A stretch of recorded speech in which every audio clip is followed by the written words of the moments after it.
Welcome to the Burned Out Preacher podcast, where we have frank discussions weekly on ministry struggles and how many of us in the ministry have gone from overwhelmed and exhausted to calm and equipped leaders who love being in ministry. I am your host, Monique Addison-Stinson, burnout prevention coach for ministry leaders. Are you ready to overcome burnout? If your answer is yes, then keep listening. All right, welcome back to the Burned Out Preacher podcast. I am your host, Monique Addison-Stinson, burnout prevention coach, and we are continuing our conversation. It's time to talk about ministry burnout, and I have another amazing guest with me today, and I'm just going to let him introduce himself. Hello. My name is Reverend Eric Brown, Big E. And I am a pastor in the AME Church, Macedonia AME Church in Boca Raton, going into my fourth year of pastoralship and enjoying the journey. So I'm glad to be on the podcast, and I look forward to answering your questions to the best of my ability, and all will go well. Awesome. Well, thank you again. So, as you know, I know that you heard about the podcast from Reverend Dove, and what would you say is, how would you describe or define ministry burnout? What does that mean to you? The point in which a pastor is unable or unwilling to do his ministry anymore, or the means of physical or mental collapse caused by overwork or stress. Yeah. And we see a lot in the ministry where we have a lot of physical and mental collapse based on pastors being overworked or being stressed out. So my definition for that would actually be, a pastor being overworked, burnt out, ministry leaders being unwilling or unable or not willing to even go back. A few years back, I was reading where pastors were committing suicide, and it all stems down from pastors just being burnt out. Who pastors to the pastor? Exactly. Yeah. So. Yes, and yes. Absolutely. Who actually pastored to us after the hospital visits, after the jail visits, after the community meetings, after, Big Mama sick, go pray for them. So after, pastors have poured themselves out completely, who fuels them back up? Who put fuel back into their tank? Yeah, absolutely. I've always said that pastoring is similar to a caregiver. You're just constantly giving of yourself. You're constantly being there for everyone else, and nobody really asks. No one even asks. Yeah. They ask, how you doing? And actually want to listen to how you're doing. Right. Right.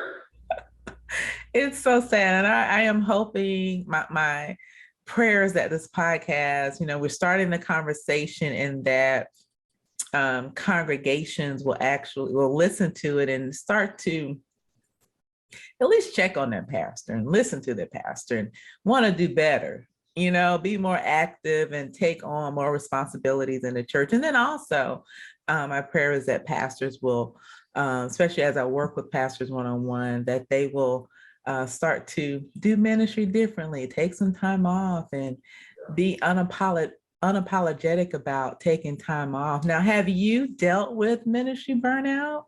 Yes. And as I read your question, I want to give you a scenario. Yeah. And let's start with Monday. So I also work a full-time job. So I'm a Parks and Recreation director. Wow.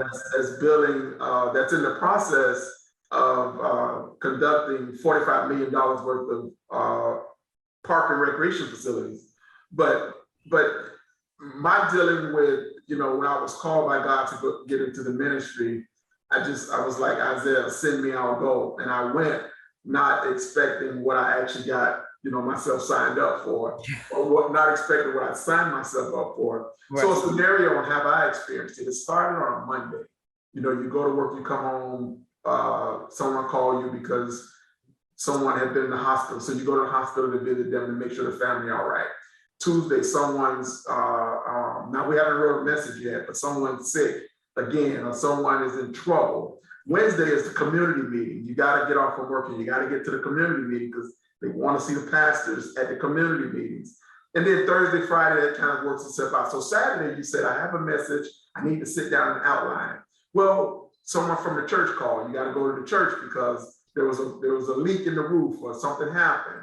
So on your way leaving the church, mom called. You got to go by and pick up the collard greens for them, do whatever, And then this is Saturday. So you left your office at home, said, I'm going to write my message. And it's now 11, 12 o'clock. Oh, I remember my nephew got a football game. I got to stop by there. So by the time pastors make it home, and I'm married, we're not going to dinner. So then you finally get to your message, and this is happening every week. Was happening every week for me. You finally get to your message, and it's 10 o'clock at night. Yeah. Then you got to get up early in the morning to go preach this message because tomorrow is Sunday, and then you try to prepare it all day, and that's just not reality on how ministry should work itself out. Exactly. Especially if you don't have assistant pastors or people helping you out. So I experienced that in the beginning, and being new in the AME church, and I listened to your podcast with Pastor Dove. I know that you got some affiliation with AME. Yep. And I came in as like a Paul that persecuted the church. So they was like, oh, he's in the ministry now. So I went to people and say, how do I accomplish this? Or how do I do this? And I wasn't getting what I thought I should have gotten. Right. As far as help. Right. So yeah, it's a complete burnout. I mean, it just wears on you. And then, I don't have a large congregation, but that doesn't really matter because I tell people all the time, the 5 will run you ragged opposed to the 5,000. All it takes is 1. Right. So, and if you're going to be that servant that God called you to be and doing it decent in order, then yeah, it will run you ragged. Yeah. So that I experienced that in burnout, and then being a new pastor, fairly new pastor on the block, not knowing what to expect, and didn't get the help I thought I should get. Yep. Because in corporate America, if you become the CEO, you have a whole curriculum of people and a whole curriculum to help you. Yeah. If you run into this, go here. And it's a little different in ministry. Yeah. And not all denominations, because I am a part of a non-denominational organization where I lean on those guys. And it's kind of great because, it's someone that don't really know your story. Yeah. Or don't know your denomination on how things actually work themselves out. Right. And vice versa, because the Baptists, say, well, we have to go through this. Well, we don't go through that. Yeah. And you kind of lean on each other. Right. And it's great to step out of denominations and go and mingle with other folk who don't have the same issues you have. Right. Right. I love that. And thank you so much for sharing, because, and again, that's why I have this podcast, to let pastors get on and vent and talk about and to share what they're going through, because I feel like a lot of pastors don't realize that they're dealing with burnout, or they feel ashamed and think, oh, I should not have these feelings. I think they think they're the only one. And once they hear their colleagues come out and talk about it, it really, that can help relieve some stress, right? At least knowing that you're not the only one. But thank you so much for sharing. I know when I did not finish, I actually got out again. I was not, I've said this before on the podcast, when I accepted my calling to the ministry, it was to ministry. And they put me on a pastoral track, and I was like, oh, called a pastor. So I got off quickly. Thank God. Yeah. Thank God. But I remember being at the Ministerial Institute and just looking around. I'm a very observant person. And I was looking around and thinking, man, these preachers are sick, like physically ill.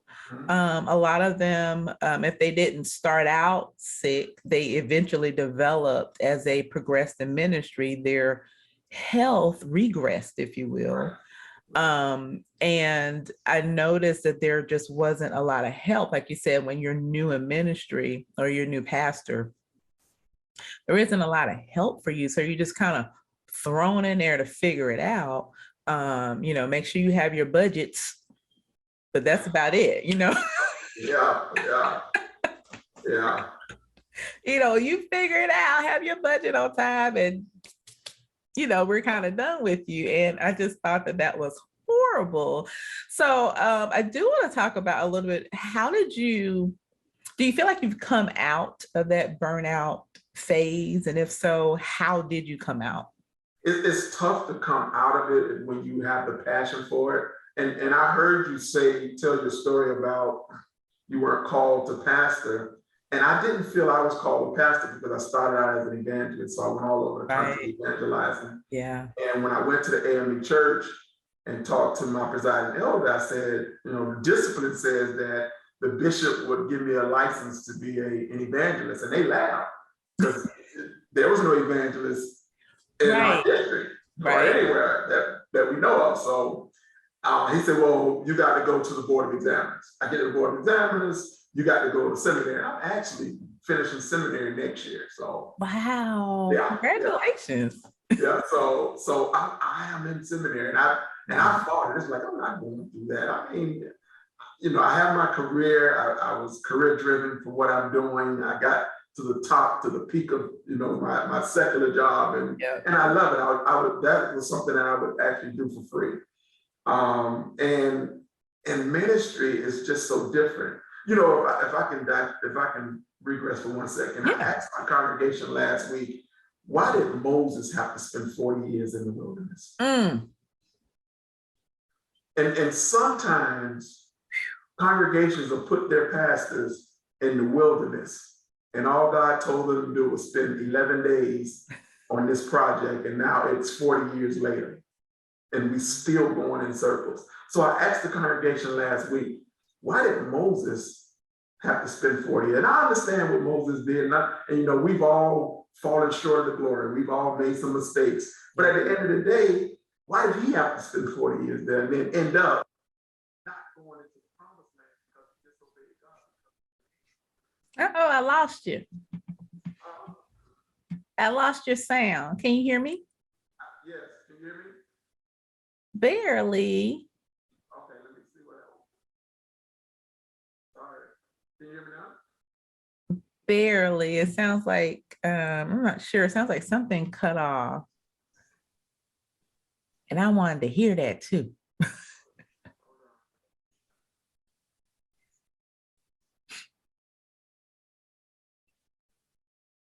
that better? There you go. Okay. There you go. All right, sorry about that. Yes, so if you can repeat, I can't remember the last part I got, but if you can repeat that so everyone can hear it.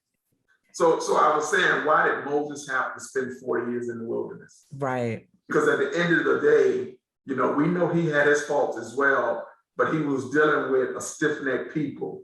And then it caused Moses to miss the promised land because he disobeyed God with the rock situation. Right.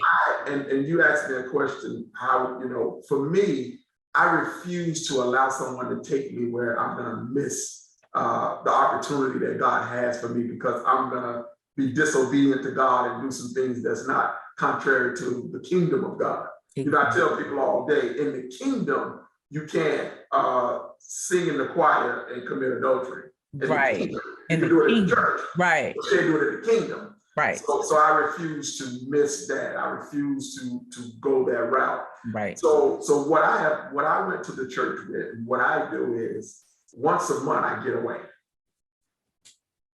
I get away and we were on Zoom, so it was good. And on Sundays I would get up, and I have a home, and I live in South Florida, so I have a home in Savannah. I would go home in Savannah, and I would preach from there, or then I would call someone in to preach it, every now and then. But once a month, I'm leaving, regardless, wherever I'm at, as long as I'm here. Because if I was, like you said, you witnessed pastors that literally got sick, guess what? The AME church don't replace you. In a hot minute. Somebody's sitting there waiting on my job anyway. So absolutely, if I'm sick, I'm gonna be replaced. Yep. But I understand that if I go away on a long weekend once a month, I'm coming back fresh. Yes. And that's what pastors won't do because they feel guilty of saying, I don't want to do that. I was just telling someone this morning that my dreams for my family is bigger than me. So my dreams that God has for me is bigger than me. So if I'm not here to accomplish the things he wants me to accomplish because I'm burnt out, because I'm Moses now, and I'm getting mad with you folk for being so disobedient and being so, complaining. Right. We had onions back in slavery, so can we get them onions back? I'm trying to give you steak. So right. No. And you know what? Jesus said it best. The poor you're gonna always have amongst you. Exactly. So I take the attitude of, God, I'm gonna help everybody that comes my way that want to be helped. That wants to. And that's a huge difference. Yeah. That wants to be helped. That's what I do with my coaching as well. I can't coach her. If you're not ready to change, I cannot help you. Oh. You will fight me daily. Yeah. Oh, that is so good. Thank you. Thank you for saying that you take some time away monthly. I cannot tell you how many pastors I talk to, and they literally would tell me, I don't know how. I don't know how. And that is so sad.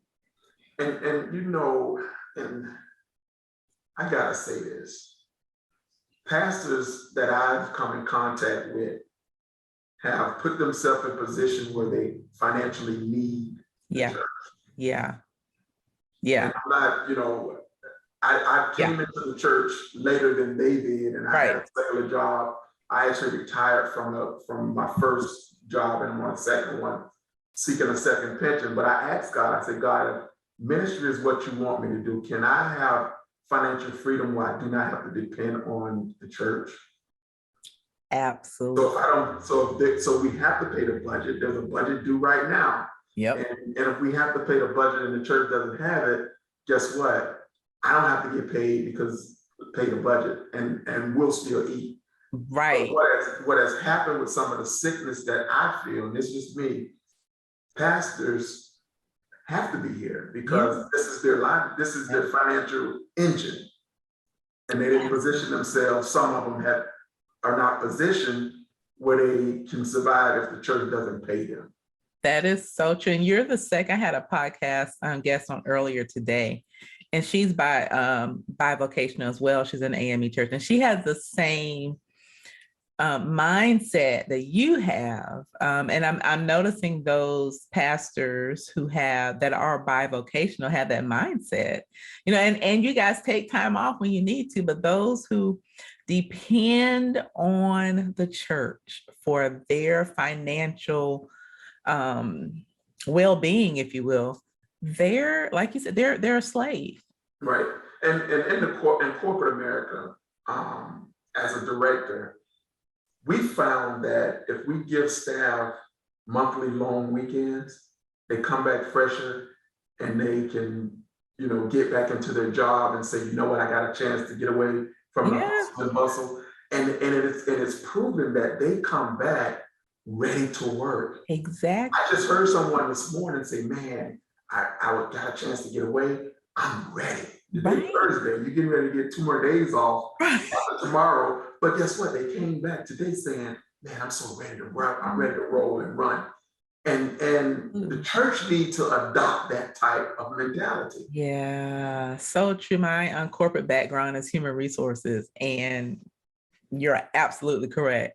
Absolutely correct. I used to have leaders who would fight me. They're like, no, I'm not taking time off, because I would force them to take their vacation. Right. And they would fight me. But then when they finally take it and they come back, they're like, woof. Yes. I needed that. I'm like, right. Yeah, I know. Right. You need a time away where you don't have to answer the phone. And with me, I have to deal with public officials, my city manager, the community at large, the community itself, complaints. Right. And when you can just get away for 72 hours or so and just say, you know what, I'm debriefing. And back in the day, they called it dumping the disk before computers were where they were now. Yeah. I heard Pastor Ivy Hilliard, a bishop, he's apostle now, but I heard him years ago talk about dumping the disc. And he said, pastors, you gotta dump the disc. Yeah. Remember the disc back in the day? We used to keep the little floppy disc. Yep. Yeah. So I heard Pastor Hilliard talk about dumping the disc. And I never forgot that. This was in 2006. Oh, wow. I wasn't pastoring, but my pastor took me to a church growth conference, and I would hear him talk about dumping the disc. And it didn't dawn on me until now that I'm pastoring, I need to dump the disc. Right. So that I can put stuff in it, refuel it, and get absolutely. Yeah. So pastors gotta dump the disc. Yeah, absolutely. And I love that, because you're right, because even our computer hard drives could only take so much yes. before it just stops working. That's a really good analogy. I like that one. We gotta dump the disc. Yeah. Man, because when you dump the disc, the system go a little faster. Yep. You clean it up.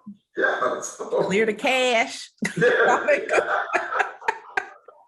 That is so true. Oh, I got to use that when and that's true, because our bodies are just not created to handle all of that. And I have to remind my pastors of this. If your body was created for you to just go, okay, but it wasn't. It wasn't. You have to take time off. Right. And if you don't, it will sit you down. In a way that you don't want it to. And that's the medications now you see a lot of pastors on. I've seen pastors well over in their 70s with machines on them still coming to conference. Yeah. And it's just, it's heartbreaking and still coming and they, I don't know if they were educated enough to understand dumping the disc or just had to grind or just felt obligated, to be there. Yeah. And I do feel like it's some obligation. And unfortunately, I feel like it is generational, especially in the Black church. I've worked with some white churches. I hate to say white churches, but they are. Right. And totally different mindset. Mm-hmm. The pastors take time off. They literally, at the beginning of their conference year, they sit down with their leaders and map out what days they're going to take off. And that's key to have a calendar. Yeah. At the end of the year, you go from January to December, and it's no surprise to the congregation, especially to the 30 and 40-year-old AME. You know that person. Right. He's always gone. He's gone. Yeah, but when I'm here, my ulcers are going up because of you. So I need to go. And it's no surprise because we put it on the calendar. Yep. And it's on the calendar saying that the pastor won't be here for Sunday of June. Yep. The pastor won't be here for Thanksgiving. Right. And what's amazing to me? All parishioners go on vacation. All the time. But they don't expect the pastor to go. Right. Because you weren't there when Big Mama died. You were in Las Vegas. You were on vacation. Right. And I ain't gonna forgive you for that. Right. Yeah. But when the bishop told me I can't read my report because I don't have my budget, you were in Malway somewhere. You didn't pay your time. But let me not digress to that. But I ain't gonna go there. But they they expect pastors. And you know Yeah. what? I'm just as guilty because I'm only 4 years in, and I know I've created, I don't want to say enemies, but I created some folk that may look at me sideways because I felt pastors should act in a certain way. Mm-hmm. I still feel like we have to act in a certain way based on the fact that people are always watching. Yeah. We're that person. I told some guys just the other day, you know, I'm no here nor there. I don't drink. And I don't think pastors, if they do drink, it should get publicly because you stunt the witness. Yeah. There's a person on the fence. They said, well, he's drinking. I don't need to give it up because, and that might be the cause of why people are doing the sin that they're doing. Right. And when pastors go to a restaurant and say, well, I'm gonna get me a Jack Daniels. No, you can't. Yeah. Well, you, man, yeah, you can't because and my background is evangelism. And I understand how we have to act in a certain way publicly. Yeah. And we can't be out there just all nilly-willy, just saying I'm gonna go and do my own thing. No, Yeah. you can't. Yeah. There's a greater standard held over you, and people are watching. Yeah. Yeah. So Yeah, I've always said that as well. Something similar. You know, even just my whole thing for the past few years is just being kind.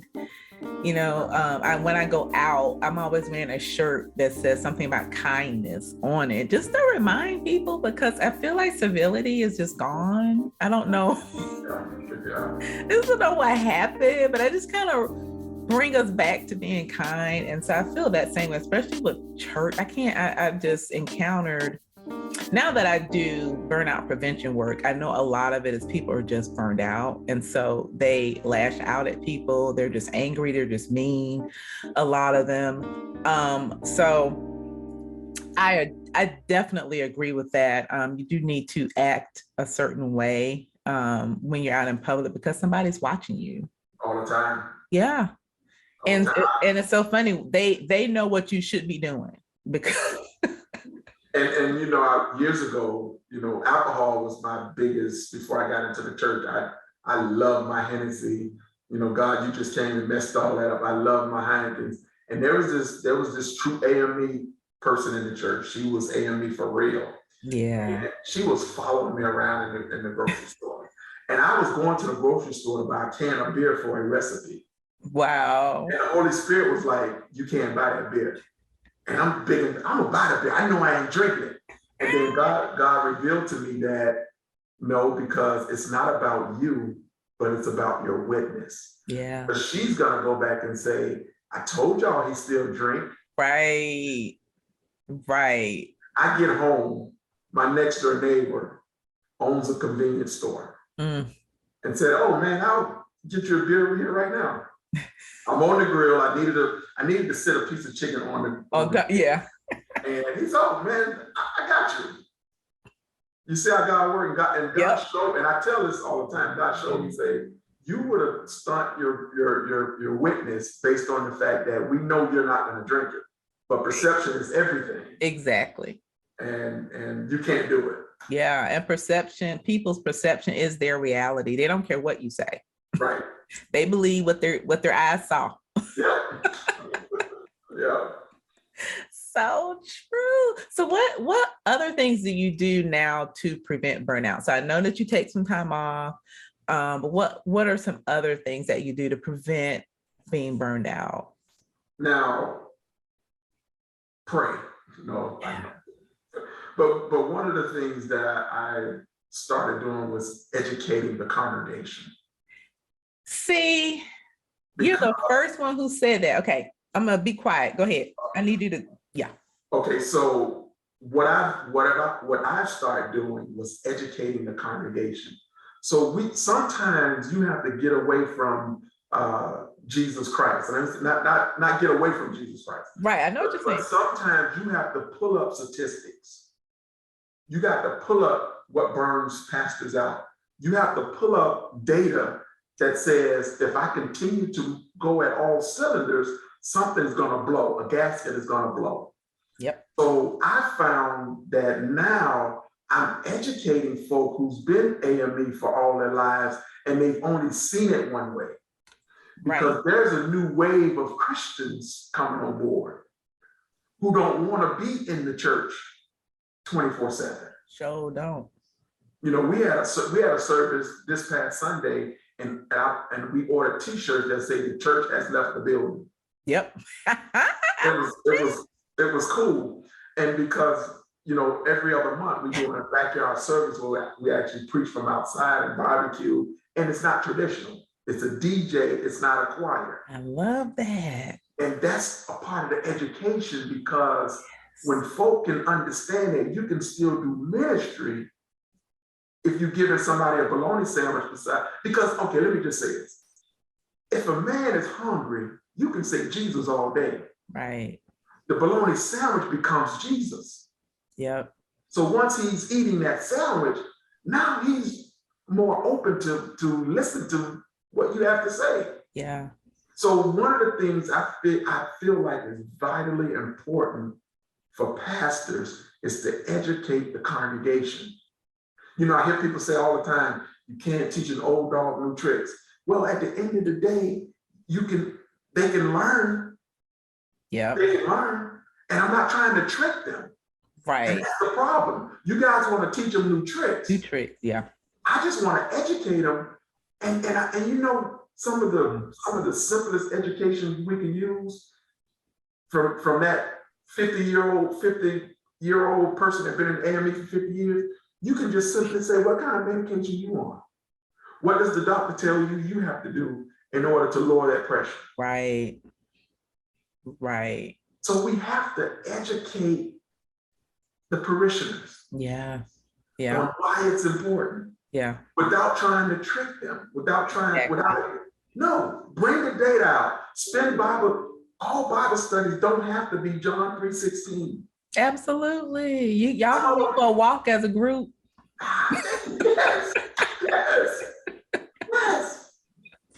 Yes. Go for a walk. Talk about the Lord on why you all are walking, because I guarantee you, not only are the pastors sick, but the congregation. And when you start helping them feel better, they're gonna start understanding why you must feel better. Right. Right. Oh, that's good. They're gonna understand why you need to feel better. Yeah. You know what? I've been running my pastor in the ground. Right. I don't take a salary from the church. Yeah. So I just ask the church to do a love offering if they want to. It's not obligated.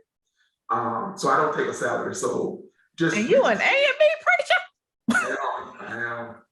Because I prayed to God and said, you rare. If you can financially bless me, God, yeah, I'll give back to the kingdom. Yeah. And we have a small congregation that really don't have a lot of money there.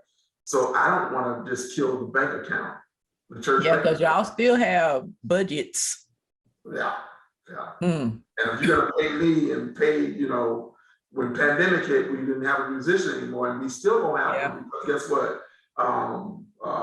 Mississippi Mass Choir, they on screen TV, that works just fine. Absolutely. But I just understand that, and the church is starting to understand, you know what, he's putting stuff in position by educating us on how we can be better. So they came to me and said, Pastor, we need to give you something. My presiding elder said, no, y'all need to pay him.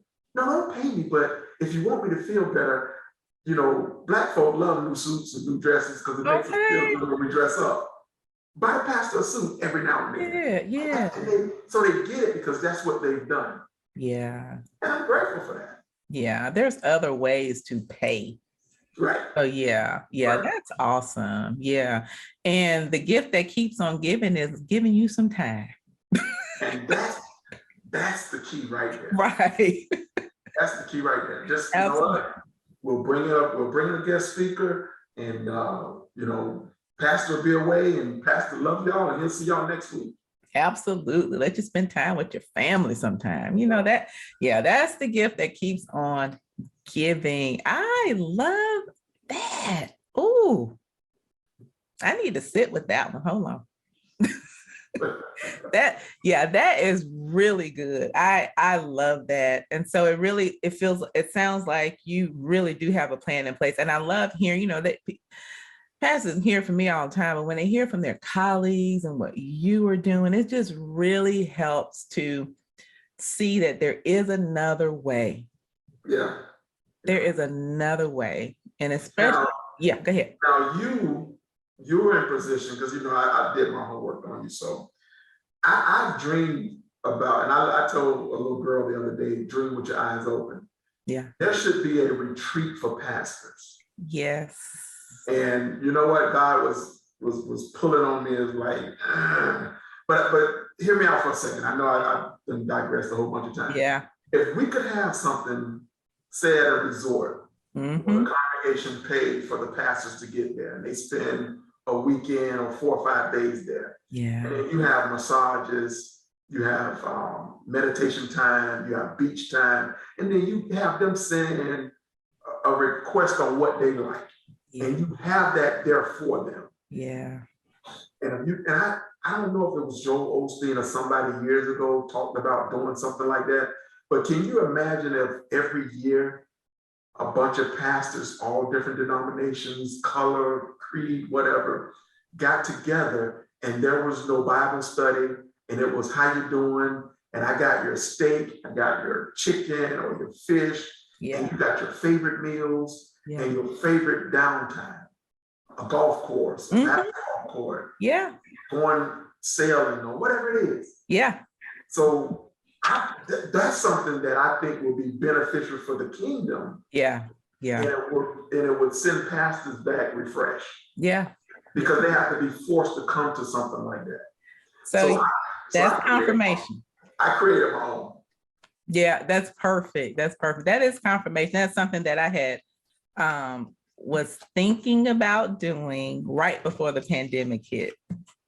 I live in Pensacola, Florida. So we have beautiful white sandy beaches. And then we have Destin is just an hour away. So I was thinking I would be a part of that and help in any way I can. But I think someone like you can put that together, because I would pay for my pastor for me to go to this resort this weekend getaway. Yeah. And you'll bring in a comic, right, and laugh and just all fun. Exactly. All fun. Yeah. And guess what's going to happen next year? Or the next time they need to get a break? You know what? I'm going to Destin, Florida. I'm going to Pensacola. I got all the seafood I want. I got my nightlife. Yep. I got my free time. The room is nice. I got my masseuse. I'm gonna call you now. Call me. We need to pamper them. We need to pamper. I'm telling you, I'm gonna call you, because right before 2019 is when I was thinking about doing it. And then, of course, we all know what happened after that. But yeah, I was thinking about that. I wanted to have a therapist on. I have a therapist friend. But and I think I think. Yes, go ahead and speak it. I think the start is you send a survey out on what they would like to see, and we deal with congregations. Exactly. The pro tems or whoever of the world. We deal with congregations, say, what's your pastor's favorite food, favorite color? And when they get there, they're blown away. Yeah. Oh, I want a jet ski, because my first time actually getting on a jet ski was in Destin, Florida. Really? I went to a Sons of Valor retreat.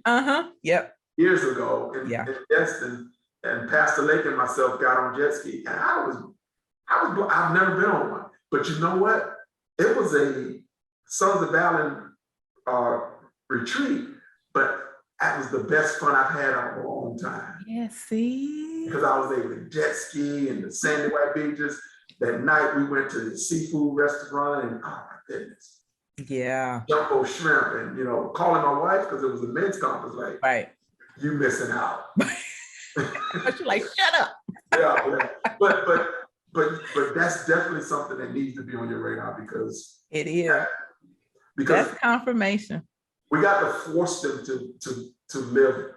Not everybody that died it was their God-given death date. Some of them died very premature because of their doings. That's right. And some people, unfortunately, are existing and not living. Right, We're still here. right. So yeah, but thank you for sharing that. That is confirmation. I hear you, God. It is time to get back to Yeah. what, yeah. So I will definitely be calling you. Okay. Okay. I would like to be a part of that because I feel like, moving to Savannah in maybe 10 or 12 months from now, I'm in contact with the presiding elders there, and it's like, I'll sit at somebody's feet and it's like, no, you're gonna go into a church, but I don't mind not being a pastor.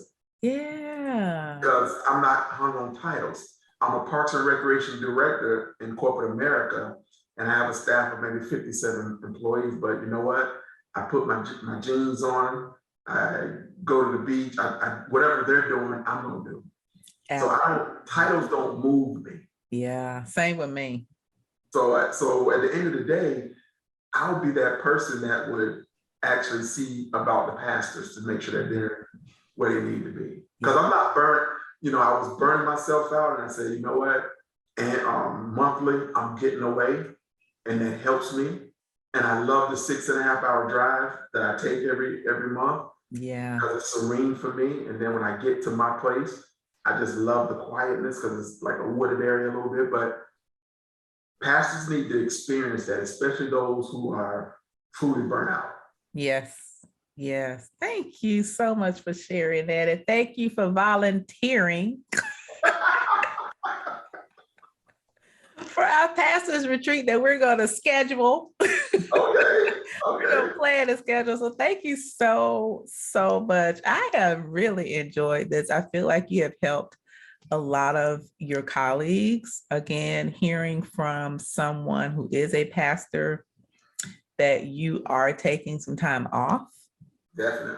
And not just hearing it from me, but actually hearing from someone who's in the trenches means so much more, has so much more weight. So thank you for sharing. I really appreciate that. So tell everybody, where can they find you? Are you on social media and all this? I'm on Facebook, facebook.com, Psalm 133 is me. And my Gmail is eric.brown133@gmail.com. And my church Facebook page is facebook.com, Macedonia Boca Raton. So I can be found there. And we're working on other means of social media to get us out there. Perfect. Put us out there, but definitely can be found on Facebook. Psalm 133, that's me. Perfect. So I can be found there, in my Gmail account. But enjoyed it. Glad to have been a part of it. I would love to see pastors healthy, wealthy, and building the kingdom of God, because that's our mission, to make sure we're building the kingdom of God. Absolutely. Saving the lost and making disciples. So absolutely. Thank you so much. And I'll put links to everything that you said down below in the description whenever this posts. But thank you so much. Like I said, I will be in touch. Okay, definitely. Thank you for having me too. No problem. Well, that is all, everyone. I'll see you next time. Bye. All right, bye-bye.